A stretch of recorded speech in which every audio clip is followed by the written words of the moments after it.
everybody, and welcome to the Be Brilliant People podcast presents ND Superstars with me, your host, Mike Bedford, and my special guest today, Celia Gaze. Hi, Celia. Hi, Mike. Yeah, thanks for having me on the show. No, thanks very much for joining us and being prepared to share your story with our listeners today. I'm sure it's going to be of real value for lots of people out there listening to this today. And just to kind of set the scene for our listeners who are joining us today. So I've known Celia on LinkedIn for a while, and I came across a story she had published through the BBC about sharing her diagnosis of ADHD as a late diagnosed adult as well. And I found it a fascinating read, and I'll share the link in the post comments to the article as well. And we're not going to kind of give too much away in terms of spoilers of that, because I'm sure Celia will share much of that in our conversation today. But yeah, I think the things that kind of jumped out at me were the entrepreneurial aspect, being an entrepreneur myself, and Celia also having a senior previous corporate career in the NHS as well, and then coming late to the party, as I describe it, to the diagnosis of ADHD, and what that meant to Celia as well, and how Celia's kind of utilized her ADHD strengths whilst recognizing that there are also challenges around that as well. So we're going to dive into some of that as well, and lots of other things on this conversation today as well. So yeah, without further ado, let me introduce Celia Gaze to you. So hi, Celia, do you want to just say hello and introduce yourself to our listeners? Yeah, sure. So so I'm Celia. Late diagnosis of ADHD when I was in my 50s, and I have, having worked in the NHS for about 14 years, decided to do something completely different with my life and set up. My partner had a rundown farm, and I set about transforming this farm, which is now a multi-award winning wedding and events venue, and one of the first B Corp certified venues in the country. And so that's what I do now, and I love the job. I love the business that I've created. I'm happy to open the conversation with whatever direction you want. Perfect. And again, it might ebb and flow in all kinds of directions. We had a little preamble, didn't we, before we actually went live on this as well, and we said, that's all part of the rich tapestry, I think, of conversations, particularly between ADHDers as well. As you don't necessarily always know where that conversation is going to go, but it's always going to be interesting. Yeah, definitely. So I think one might describe what you do now as having a little bit of llama drama, then perhaps. Would that be an accurate description? I know. For those of you wondering I do have bow tie wearing llamas, and I've shortly got some alpacas coming, so it's quite an exciting time at the moment, animal wise. Bow tie wearing llamas. You can see why I wanted to invite Celia on the show as a guest, right? But yeah, tell us a little bit about your background then, Celia. Tell us about kind of like what led up to your diagnosis, and tell us about kind of like your former kind of like career as a senior leader in a big, I guess maybe not so neurodivergent friendly type of culture and organization. Would that be right to say? And kind of your journey throughout that, and kind of discovering yourself throughout that process as well. Yeah, so obviously, I went into the NHS almost by accident. I graduated I remember the sort of recession in the sort of early 20s, where there was this like big recession, there was no jobs. And I remember I'd just graduated and couldn't get a job. I was applying for all these management training positions. And my mum was fed up of me being at home, seriously. And I remember her ringing the local hospital, and my dad was a consultant, and she rang the hospital and said, "I'm sick of my daughter being at home. Can she just come and do anything to just get some experience?" And I remember listening and going, "Mom, I can't believe you've just told them and told them to ring that." And to be honest, it was probably the best thing she ever did for me, because I went in and went to meet the directors of the hospital, and they said, "Well, we do something like this scheme where you'd normally have to get onto this program, but they said if you're prepared, you could do it voluntarily. So I did the exact scheme as an NHS management trainee, where you literally went in every single area of the hospital, of the community, of the GPs, the whole spectrum, ambulances, theatres, nursing, the lot. And you would spend like a week being a nurse, a week in the theatres, a week on the ambulance, a week on thing. And it was like the best grounding I ever was given. And then at the end of it, I sort of said, I was sort of good enough, I had all this experience, that he said I could have a job in the NHS. So to get in, there was quite high barriers to entry, and I was able to get in. And then that started this NHS career. So it was, I never sort of intended to be in the NHS. I'd done my degree in hotel and catering management. So going from that into the NHS was quite a bit of a left turn. And ended up, and I absolutely loved working in the NHS. At the time, I ended up working in a mixture of hotels, and I'd go and work with GPs, and I'd go back in hotels and hospitals, then back in the GP. So I kept kind of this zigzag approach. And at the time, it was really useful because most people, when they go in the NHS, go in a hospital and stay in a hospital. Whereas because I'd gone in both camps, like the GP camp, and at the time, they were leading to this GP-led NHS, GP commissioning, GP purchasing of services were coming in. And the hospitals needed people who with a good understanding of general practice. And so because I'd had that working culture, I'd been a GP practice manager, I'd worked in GP surgeries, I'd done all of this, I was really well placed to get this role of helping the hospital narrow down and reduce the barriers between what was called primary care, which was GPs, and secondary care, which was the hospitals. So for me, it was amazing. So I had this really good career. I got to director level. I led on big projects around reconfiguring health services. I led on mergers. So I was never kind of scared of these big complex projects to take over. And it got to the point where I left to have a baby, and they called me while on maternity leave and said, would you come back and deliver this turnaround project to take 42 million pounds out of the health service? And to be honest, I was kind of a mixture of being quite flattered that they asked me to come and do this project, but at the same time I was sort of torn between being a first-time mum. I was an older first-time, and doing this, and to be honest, I kind of went, oh well, yeah, go on, then I'll come back and help you. Kind of always loved working. Went back, but I think it was too soon. I was kind of, I breastfeed in the morning, go to work all day, come back, and the very nature of this turnaround, things have to get a lot worse before it gets better. And there was a lot of politics. There were a lot of people going, well, how dare you come and make suggestions about changing my role? The NHS is very unionized, and it was a very, very difficult, challenging project. And the thing with the NHS is, if you've got an idea, you can't just implement it. You have to write a paper. You have to take that paper to the board. The board has to or a meeting. The meeting then considers the thing, and then it finally reaches the board, and then the board. And these things can be months and months. So from an idea to implementing and doing it can take often as long as sort of 4 to 6 months. And for somebody with ADHD, I didn't know I had ADHD at this time. It can be quite frustrating. And I always remember that they said in the NHS, or whatever you do, point Celia in the right direction and it'll get delivered.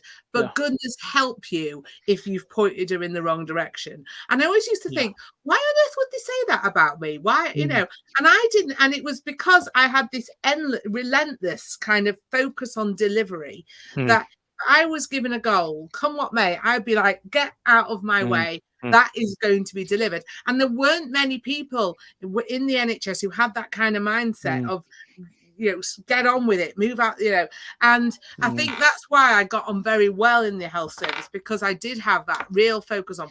So I was going into high levels of program management and that real sort of conscientious tunneling of just get on and deliver the task. And obviously that is one of the traits of having ADHD. Hyper focus. 100%, yeah. And so I was obviously, and after that, I ended up having a burnout. I was getting myself all worked up about this turnaround. It wasn't turning round. It wouldn't in a few months' time. It's not a sort of thing you go in and just wave out 42 million.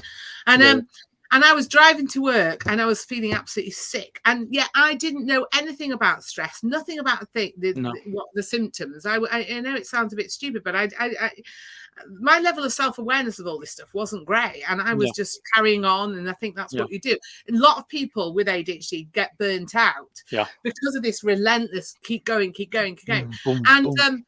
and it wasn't until I was there and I was in a board meeting and I ended up bursting into tears, and I was like, God, what's going on? Where woman, I'm this kind of high flying person. You don't burst into tears in a board meeting in the NHS. It's not the done thing. You don't do it.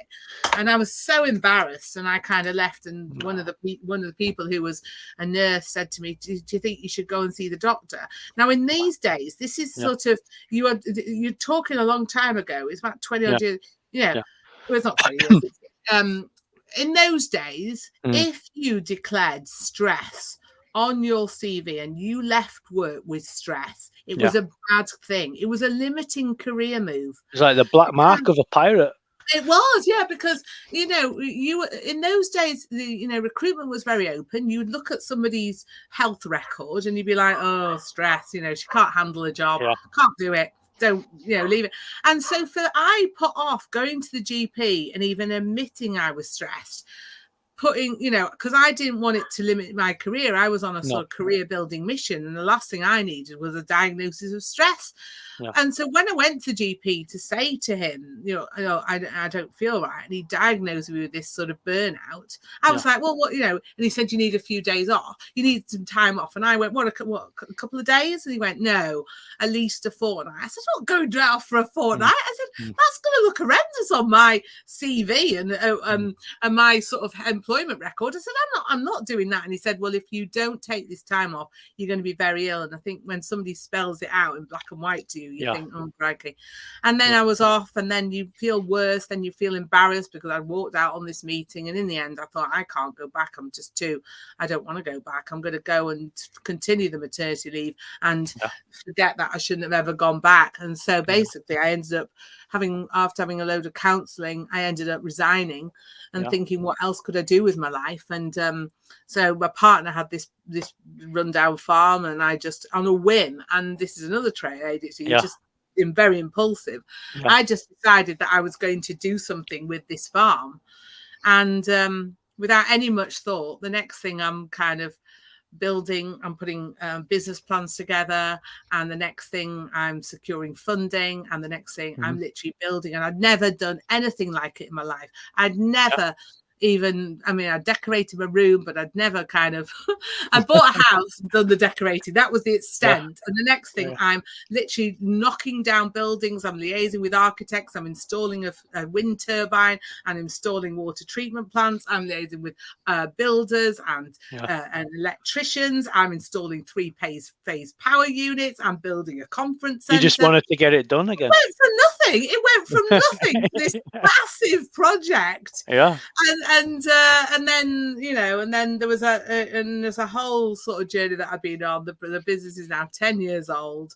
I have been through every single experience that you can have. I've been through highs and lows. I've nearly been bankrupt. I've had so many staff problems, so many issues. I've been through everything, but survived it. And then in March last year, we became a B Corp, which is a business that stands for it's a benefit corporation. So you still make a profit, but it's a good for the planet, good for the staff, and good for the community. Really hard certification to get that, but now we've got that. The business is booming, and we're doing really well. So there you go, in a nutshell.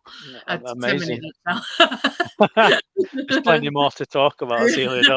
No, thank you. Thanks for that's a really interesting story, and that kind of like that journey throughout that career where you were just kind of like running on so much energy to then just all of a sudden hitting that boom, that kind of like crash and burn moment where it just suddenly stopped, and it gave you that kind of like that forced time to reflect. And then it kind of pivoted you in a different direction to where you are now, and took you on this new journey where you were able to kind of like rechannel that energy, but into something, I guess, different, that you kind of felt that sort of sense of purpose towards as well.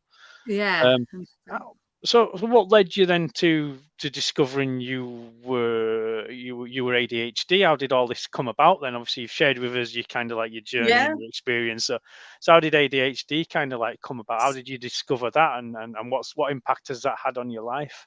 Right. So in 2020, just before COVID, I published my book.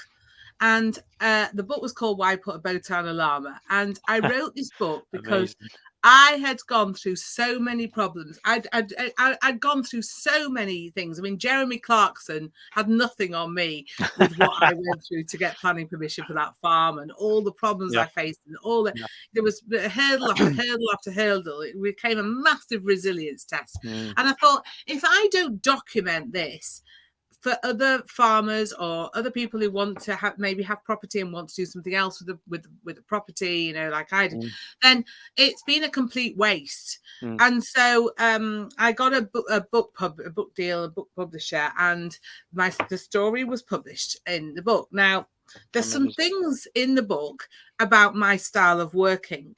So just to describe, which at the time I had no idea that this was like an ADHD trait. I had no idea. It's just what I've always done. So whenever I have a big project, something big to do, I check myself into a hotel. Right. And I will always book a kind of cheap hotel, because you don't want a luxury thing with a spa or anything, because that defeats the point. You need a basic room. Best location would be on a motorway service station where you're not going to be distracted.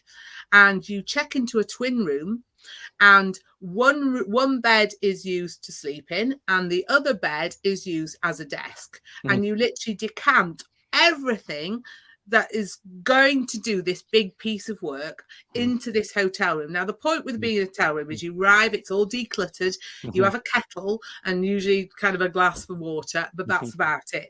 And it lets you usually have good internet, and it let you turn your phone off and you get big pieces of work done. So it's this. So, for example, I wrote my book in 4 days by locking myself into this hotel room and just writing something like 46,000 words. I have redesigned an entire website, not the technical bit, but the written all the words and chosen the images and how it would all map together by doing this.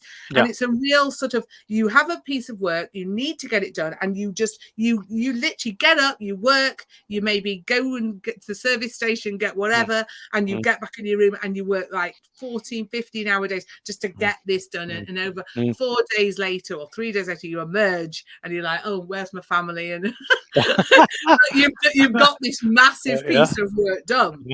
So this was all in this book of how I used hotel rooms and what have you. So I'm at the a university, Lancaster University, at an event, and this lady came up to me and she said, I've read your book, you've got ADHD. And I was like, and your name is? And who are you?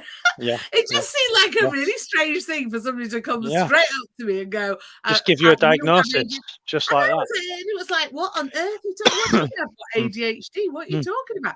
Now, this was only last year, and I'll admit, I didn't even know about ADHD. I'd kind of heard of it, but I'd never really bothered to find out exactly what it was, because I always thought, well, I haven't got it, so you know what I mean.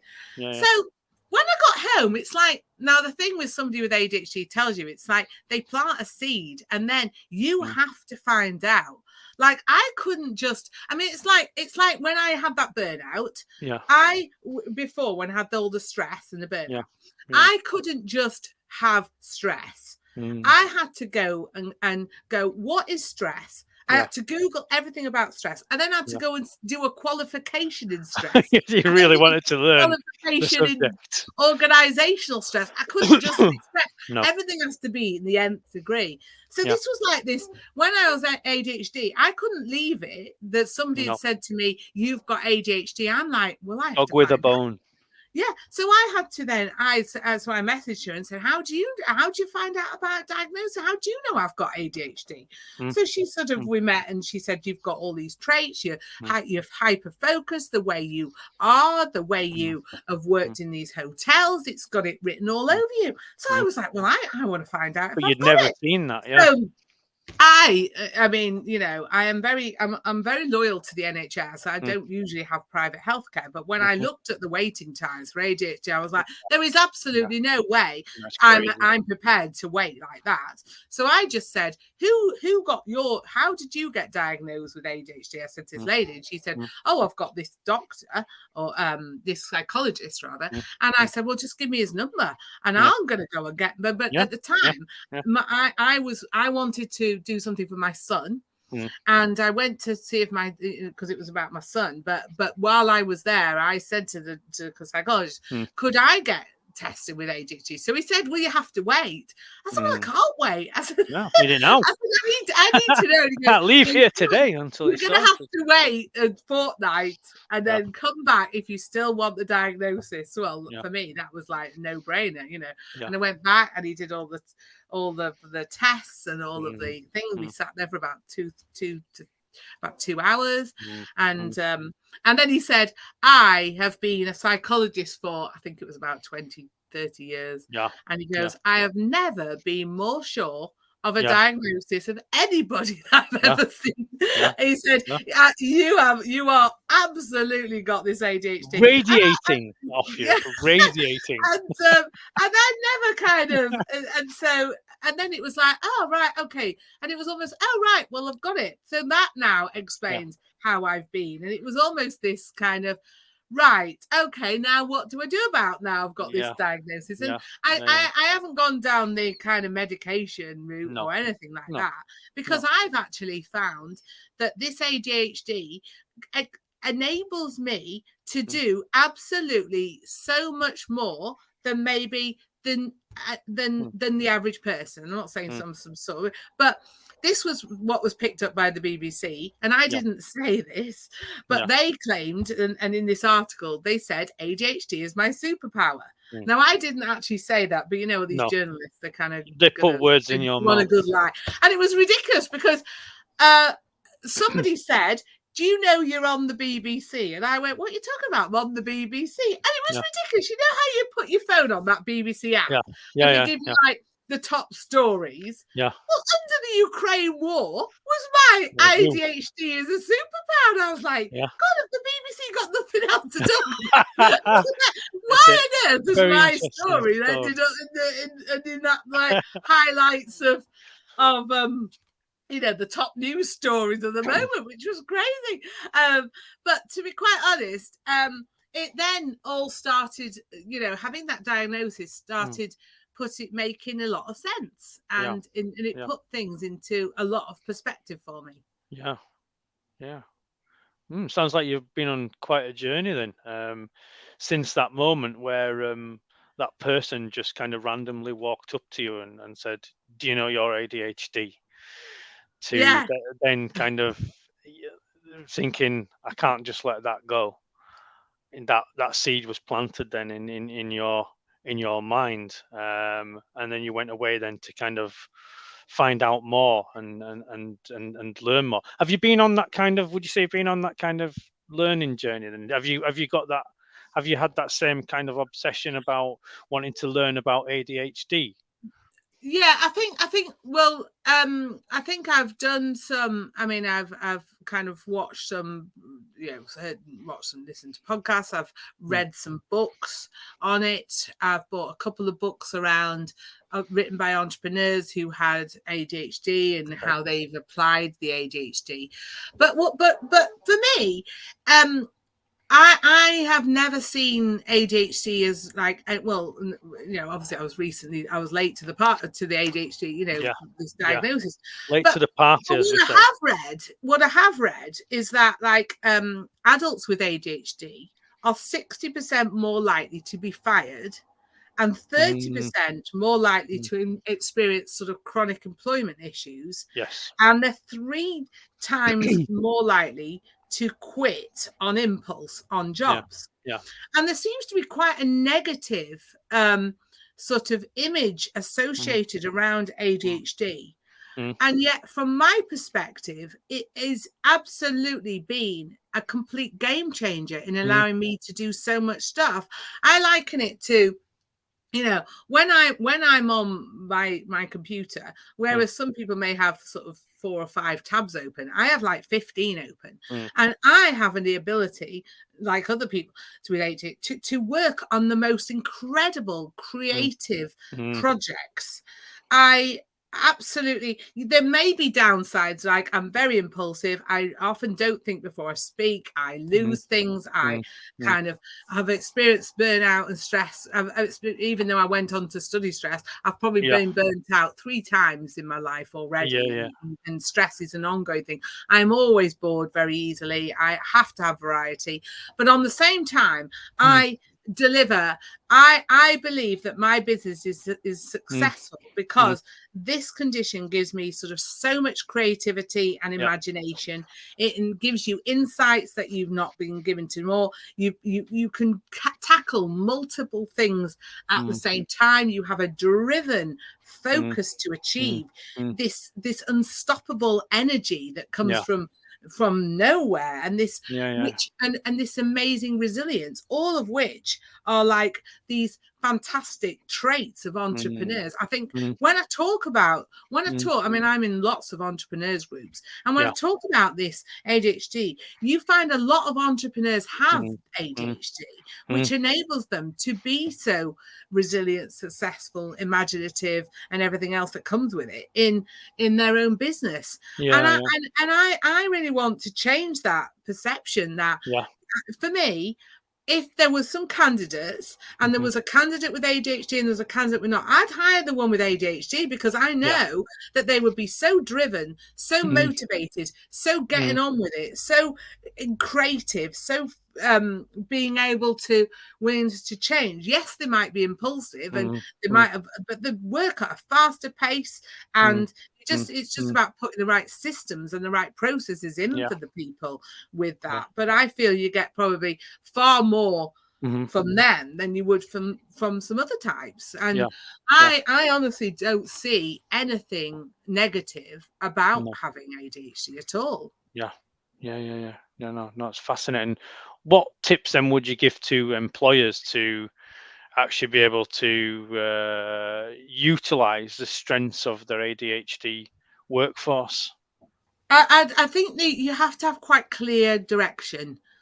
You know, you've got to be, you know, it's like they said, point me in the right direction, but goodness help you if you've pointed me in the right direction, because whatever you want will get delivered. But if you didn't want the thing to be delivered in the first place, then you suck, you know, because they will deliver it no matter what. So they make great program managers in that. They're quick to, I mean, I think management of change, they're quick to take on board, which is great, but you've got to put the systems and processes in to be able to help them with that. That's right. I think you've got to watch their well-being, and because they do tend to burn themselves out with things, and they also don't tend to cope very well with stress. So I think you've got to, as an employer, put sort the well-being side out of it and have things that will help them with that. But you know, I think you know, also I think they like quite a fast-paced sort of environment. They don't like a bureaucratic. You've got to watch them with the paperwork and the routine stuff, and make sure that whatever they're delivering, they do the necessary paperwork to correspond and get that done, because they don't like routine stuff. No, so very much so. Yeah, so you know, but I feel they're exciting to work with. They're full of energy, they're full of ideas, and that's what you want. You want these people on you want a mixture in it, don't you? But I certainly wouldn't put having ADHD in any negative light whatsoever. No. So we've got to move the conversation forward, really, haven't we, in terms of educating people about the strengths, really, Well, I would have hoped that by the time my son educates, he's not got ADHD, he's got the ADD element, probably passed down for me. But the point was, I would want them to think actually nothing negative about ADHD, and we have to move that thing around. Oh, it's negative and it makes me do this, and it's not a superpower, and it's difficult and things, because otherwise you don't stand a chance. It's more and more people are graduating, more and more difficult. I would like to see that there'd be certain types of employment that really welcome people with ADHD. I think hospitality is a good one to go into, because these people are usually very charismatic, they're very engaging, they're great personalities, they've got things, they can cope with the environment. I think there's lots of opportunities available. Massive. And employers that recognize the many talents that ADHD people have to bring, they're going to be the winners, right? Yeah, well, it's becoming more and more people diagnosed. It's becoming more of this thing. I mean, obviously, we've still got this waiting time, and I'm fortunate that I had enough money to be able to pay for a private diagnosis. I know I'm incredibly lucky like that, and I appreciate not many people have that. I'm not sure about, because a lot of people go, I've got ADHD, and they go on these online assessments. I'm not sure how. And I know this has been brought up. I think the BBC covered it as well. I think it's a bit. I mean, I do feel that people are quite quick to say they've got ADHD when I think they do need to go through the proper assessments. Professional. I don't think you can beat that, because there's a lot of people who are selling these diagnoses, and a lot of people who are kind of giving them these drugs. And I feel, I do feel you've got to do your research of who's the right type of professional to give you that diagnosis, because there's a lot of people who are just jumping on the ADHD bandwagon.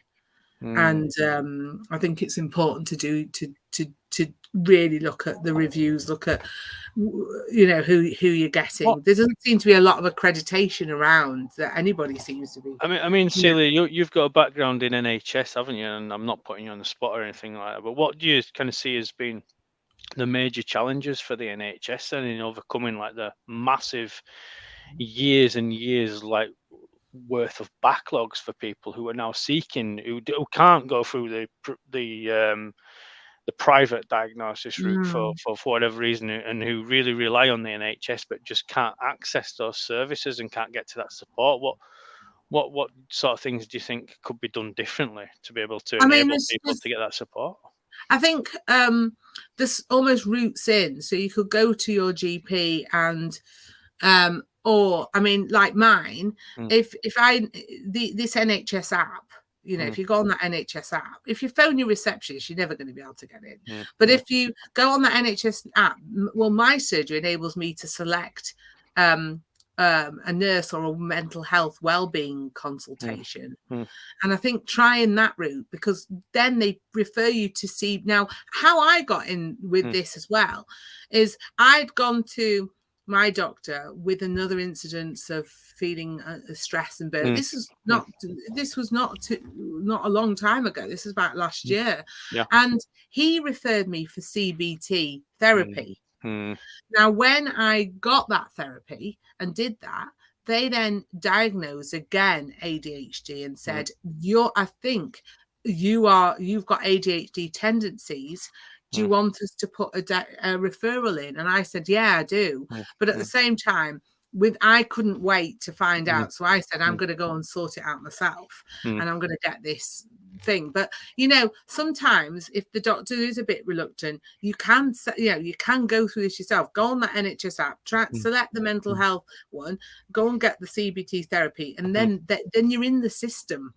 And then the CBT, they're all working one big team. And once you're in the CBT, and the CBT therapist said, look, they've gone through this course of CBT and we think they've got ADHD tendencies, they will then refer you. And when a referral comes in from kind of like a psychologist to another psychologist, within the same mental health. It has a bit more weight attached. Yeah, 100%. Whereas you've got, I think from the NHS angle, it's like this, you have a lot of people reading these articles, doing these online self-assessments, thinking they've got ADHD, demanding a referral, and actually there is only a certain amount of money to go around with this health service. So to be honest, you're better, rather than online, I would be going in through that seek professional help. Is what the underlying message. You need to go. You can't just kind of go, I've got self, and then it's like the ongoing trend to have ADHD, and I think I might have it. So, you can't. There's no shortcuts. This you have to do the proper. You have to go through the proper channels. No, you can't. I don't know how helpful these online assessments are. To be honest, I didn't do any of them. I didn't do them. I just said, well, somebody pointed it out, so I thought, okay, well, I'm going to get this sorted and see if I have. I think it's like anything. I think there's some. This is just my own opinion, by the way. This is yeah. I mean, this is mine. Mine's not an official NHS opinion or anything. No, absolutely. And I think perhaps there's always some merit in I guess educating yourself, but educating yourself, I guess, never replaces the expertise of a professional, right? Yeah. And I think ultimately, if in doubt, always seek professional advice and services. Don't look to try to kind of solve things yourself, because I think ultimately, you cannot. And I appreciate it's really difficult to get to it, but like you said there, I think there are a ways and a means to kind of start that going, aren't there? And I think there's is it the right to choose as well through the NHS as well, that you can, so there are ways and means, but I think there's a constant conversation, isn't it, about whether it's right or not to get a diagnosis, and again, that is purely a subjective answer from the person concerned. For me, I think I was late to the party in terms of this as well. I didn't get diagnosed until 45. And I decided, like yourself, that I wanted to go down. I paid for it myself, and I went down that route and got that professional diagnosis. And for me, it gave me the validation. It kind of helped me validate what I thought. Really, that's exactly why I did it. Yeah. Because it so niggles away at you, doesn't it? And you kind of you've got this niggling, am I or aren't I? And for me, I always need to just find out. Yeah. And if it generally tends to run through the family as well. I think is what we're discovering as well, isn't it? As well. So I know my mum is doesn't have a diagnosis, but if like that story that you gave, where someone just walked up to you and said, you are the most ADHD person that I've ever seen in my life, I would do that to my mum, but she's no interest at all in kind of like seeking a diagnosis. She's she's 60 now, lived with it all her life, has no interest in doing that now, but she is literally the most ADHD person that I've ever met. And there is that I guess there is the links and the evidence. It's not always, I don't think, a complete truth, but I think the likelihood is that there tends to be a kind of a genetic link throughout your family history somewhere in that line as well. And you can tend to, when you start to, I think, educate yourself, you can tend to start to see the things. And for me, then getting that diagnosis helped kind of like start to pull some of these puzzles together and start to make sense of kind of what's happened previously as well. So it's kind of like joining up the dots, I guess, really, to kind of where I've got to is kind of, I guess, how I felt about it. I don't know about you. Yeah, very much so. I mean, I've not explored the whole genetics thing with family. I've kind of accepted that I've got this and it has helped me understand myself more. It's certainly understand some of my behaviors. I think it helps in self-awareness, self-perception. With under that, I understand somehow how also my behavior sometimes can have an impact, say, on my team. I think it's quite difficult. I'm now on the point where I now have to almost educate my team how to deal with somebody with ADHD, a manager with ADHD, because they do have I tend to make decisions and go off without sort of taking them with me. Consultation. And kind of go, let's go back. Yeah. And I now, and I think I can be accused of this kind of this impulsivity kind of almost is off the scale, really. And in some respects it can be quite exciting working in a company with like that, because this change is exciting. You're always trying new things, you're doing all this. But at the same time, if people don't like that kind of employer, they can see them as a bit like, well, it's all about all about them. They're too much sort of and it's not. It's just that our brains just tend to be much quicker at kind of processing, just coming out with ideas and this sort of thing. And that's where I say it's like a superpower, because I do believe that it's enabled me to do so much more and to achieve so much more than if I didn't have it. So it's self-awareness, I think, as well, isn't it? It's and that's the point of a diagnosis, really. It's another thing on the self-awareness. I think so. To which you can then direct yourself, because once you know, you can then read or study or watch things associated with it. You can self-advocate, can't you? Yes, you can look at how you behave and adapt your behaviors accordingly, because you are aware of it. It's the not knowing and not knowing how how and why you behave in the way you do. I mean, I'm very abrupt. I mean, I don't seem to have that ability to use to engage your brain before you speak. It's blurt it out, and that's got me into quite a lot of trouble in quite a lot of places.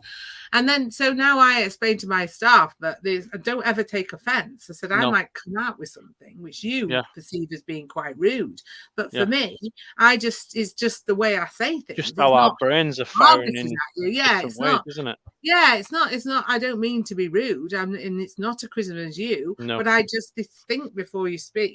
This blurting out is this tendency to do. Yeah. That's absolutely. I told you we could go on for ages, didn't I? We're already kind of nearly at 45 minutes, so I know. I'm mindful. We could definitely go on for at least another 45 minutes, but I'm mindful our listeners might not stick with us if we do.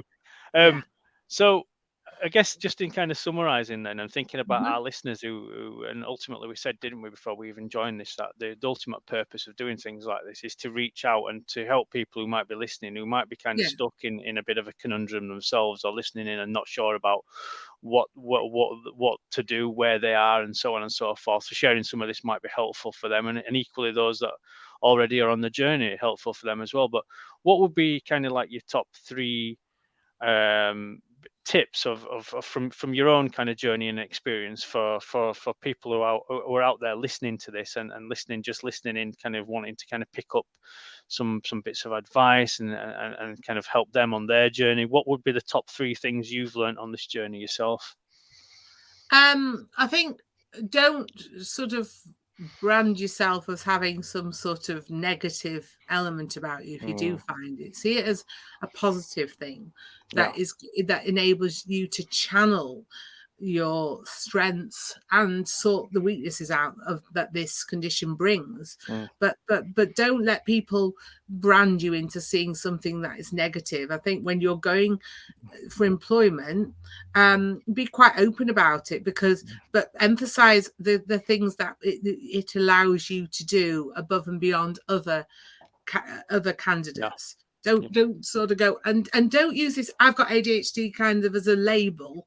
They want to know who you are. Don't just go straight. Who's the person behind it? Some people going, oh, I'm Sarah and I've got ADHD. Well, actually, no. You're Sarah and you've got all these things, and these things are because of the ADHD. Don't go straight in, because if some of those employers aren't as open as maybe some or of us educated are, or aware, they might see it as a bit of a negative. Whereas actually, if you go, I've got these strengths and I can do all this, and by the way, I've got all these strengths because it's that of ADHD, then they will understand it more. And then kind of a thing, just if you have got this and you're finding work challenging and things, speak to someone and say, look, I think I might have this, and see if they can make adjustments for you, because I'm sure they pretty much can. They need to. And I think with trying to get this diagnosis, I appreciate not everyone can afford to pay for this privately, but just see if there is something and that you see if there's something like through the NHS app, some sort of mental that you can self-refer to, some sort of mental health counselling, and then if you can, maybe you can go through that route, and you might not get the psychologist straight away, but if you have a like I said, the CBT therapist who could maybe work with you to explain some of your behaviors, and through that process, they may say, actually, you sound like you have ADHD tendencies, and they then might be able to help you that route. Yeah. Right. Oh, that's fantastic. Thank you. Thanks so much for those tips. I'm sure they'll be really helpful for our listeners who are joining us as well. So we bang on, I think, about 45 minutes as well. Yeah. So I have managed to keep us to 45 minutes, which is quite very well done. I think we had about 20 minutes before we came on. We did. We had 20 minutes to kind of prepare ourselves that we could only have 45 for the podcast. So no, it's been an absolute pleasure having you as a guest on the podcast, Celia. So how can our listeners listening who want to connect with you do so? Kind of, where do you hang out? How can they connect with you, and kind of maybe tell us a little bit about your book and things like that, how they could kind of find your book? Yeah, so I have a website, www.celiagaze.com, and the book is Why Put a Bow Tie on the Llama by Celia Gaze, but it won't mention anything about ADHD, because when I wrote that book I had no idea, so don't go looking in there of how I've managed, because it will not find the word, because I didn't even know I had that when I wrote that book. And then the Wellbeing Farm is just, if you Google the Wellbeing Farm, Bolton, it'll come up. Bow tie wearing llamas, you'll see all. A bit of shameless promotion. Why should people be interested in the Wellbeing Farm? There you go. Yeah. Tell us, Celia. Why should anyone be? Why should what would attract anyone to the Wellbeing Farm? Oh, honestly, if you want, well, it's a fun, sustainable, and unique venue. And if you just want a wedding or a party or a corporate event, which is something so off the scale, how many places do you have where a sheep walks through the middle of your meeting room, and we purposely design all our food to energize. I've studied the brain and food, and have put menus together to energize rather than deplete. We don't serve sandwiches. It's a no-go. And no, it's a load of fun, and it's something very, very different, and the weddings are off the scale. They're amazing. Sounds amazing. I'd highly recommend you have to come and visit, Mike. You have to come and walk I will. I'll come along, and I'll give it a personal endorsement. Absolutely. You definitely need to come. How about that? Yeah. And people can connect with you on LinkedIn, Celia? Yeah, I'm on LinkedIn. I'm on I tend to be a more, showing my age, Facebook rather than Instagram person, I will admit. But LinkedIn, definitely on there. Brilliant. And we'll share I'll get Celia to share some of the links as well, and we can post those in the show notes for people as well, so that people can kind of check all of these wonderful websites and resources out as well, and connect with Celia as well, and maybe even have a conversation with you themselves, Celia. Who knows? Yeah, absolutely. Yeah, open to, if anybody wants to look at how to channel that ADHD into something more sort of positive. Although I can't, I don't want everybody leaving these, leaving the NHS in droves, set their own business up. I mean, setting their own business is very challenging, believe me. But I think, the traits of ADHD do lend themselves well. Open to entrepreneurship. Yeah, very much.